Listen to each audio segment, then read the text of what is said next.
চাকরির বিনিময়ে টাকা নেওয়ার ভিডিও ভাইরাল। পুরুলিয়ার মানবাজারে ভাইরাল ভিডিওয় জোর বিতর্ক। কাঠগড়ায় মানবাজার এলাকার তৃণমূল নেতা কিশোর মাহাতো, যদিও এই ভাইরাল ভিডিওর সত্যতা যাচাই করেনি এবিপি আনন্দ। বাবাকে নিয়ে আইলাম কেন ভালো হইলো যে আমাদের জিতে মিটিং ছিল আর বাবার সাথে আইলে না তো বলি কোথায় এই ব্যাপারে এখনো কোনো প্রতিক্রিয়া মেলেনি কিশোর মাহাতোর। ছবি ভাইরাল করে বদনাম করার চেষ্টা দাবি করছেন জেলা তৃণমূল নেতৃত্ব। তৃণমূল মানি চাকরি দুর্নীতি কটাক্ষ বিজেপি সাংসদের। দল অনৈতিক কাজ সমর্থন করে না, পাল্টা প্রতিক্রিয়া জেলা তৃণমূল নেতৃত্বের।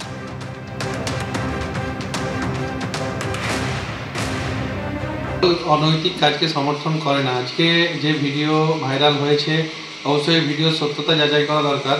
আজকে সেক্ষেত্রে যদি এই ধরনের ঘটনার সাথে কেউ জড়িত থাকে অবশ্যই দল সেক্ষেত্রে উপযুক্ত ব্যবস্থা নেবে। কিসের জন্য নিয়েছেন উনি বলতে পারবেন। তবে তৃণমূল কংগ্রেসের যে ফঁড়ে দালাল প্রকৃতিদের যে নেতাদের যে আচার আচরণ দেখা হয়েছে দীর্ঘ এই 12-13 বছরে, তাতে বোঝা যায় সব টাকা এরা কালেকশন করে কালীঘাটে পাঠায়।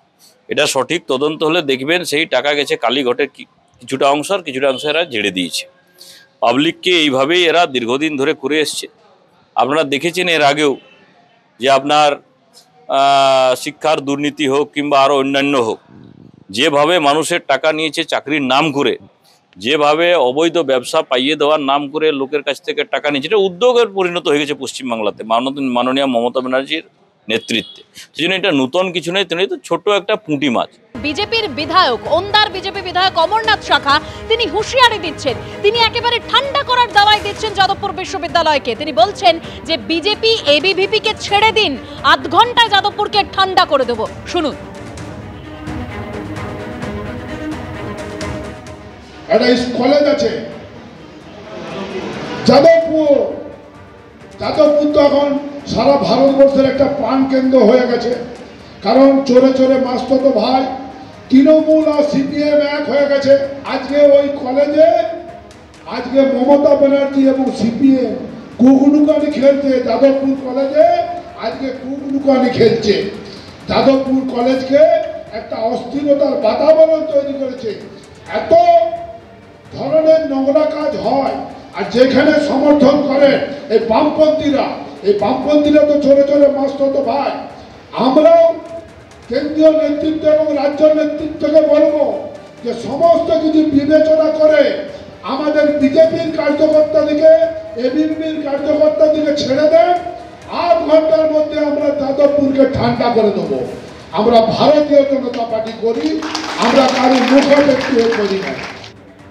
আমাদের সঙ্গে এই মুহূর্তে টেলিফোন লাইনে রয়েছেন সিপিএম নেতা সৃজন ভট্টাচার্য। সৃজন, একদিকে শুভেন্দু অধিকারী তিনি বলছেন যাদবপুরে তৃণমূল সিপিএম সব এক, সেখানে সমস্ত রকম দেশবিরোধী কার্যকলাপ হয়। অন্যদিকে আবার অমরনাথ শাখা বিজেপি বিধায়ক তিনি একেবারে যাদবপুর বিশ্ববিদ্যালয়কে ঠান্ডা করার দাওয়াই দিচ্ছেন, বলছেন আধ ঘন্টার মধ্যে ঠান্ডা করে দেব। তৃণমূলের নেতারা সব 1 মিনিট 1.5 মিনিট 2 মিনিট বলছিলেন, ইনি আধ ঘন্টা অব্দি গেছেন। যত যাদবপুরের ঘটনা নিয়ে মেয়াদ এগোচ্ছে তত এনাদের আলটিমেটাম দেওয়ার সময়সীমা বেড়ে চলেছে। প্রথম দিন শুনলাম 1 মিনিট, তারপর দিন শুনলাম 2 মিনিট, এখন শুনছি আধ ঘন্টা। আরো যত দিন যাবে ওনারা আরো সময় বাড়িয়ে চলবেন এবং বুঝতে পারবেন যে এভাবে যাদবপুরকে ঠান্ডা করা যায় না।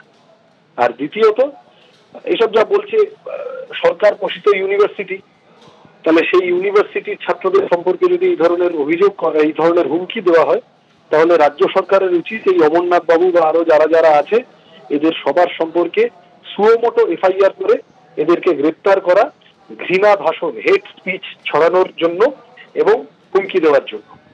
আর 3 নম্বর আমার আপনাদের কাছে অনুরোধ, আমি একটুখানি দেখছিলাম আপনাদের ভিডিওতেই সম্ভবত শুভেন্দু বাবু আজকে মিছিল করেছেন, ওনার হাতে একটা প্ল্যাকার্ড ধরা আছে। ওই প্ল্যাকার্ডটা লেখা আছে সেকু মাকু হাঁটাও যাদবপুর বাঁচাও না কিছু একটা।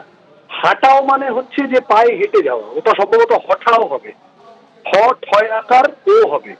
শুভেন্দুবাবু একটু ওনাকে প্লিজ আপনারা বলে দেবেন যে ওনারা প্রথম ব্যানারে বিরোধী দলনেতার হাতে বিজেপি যে ব্যানার ধরিয়ে মিছিল করাচ্ছে সেই ব্যানারে ভুল বাংলা লেখা আছে, ভুল বানান লেখা আছে।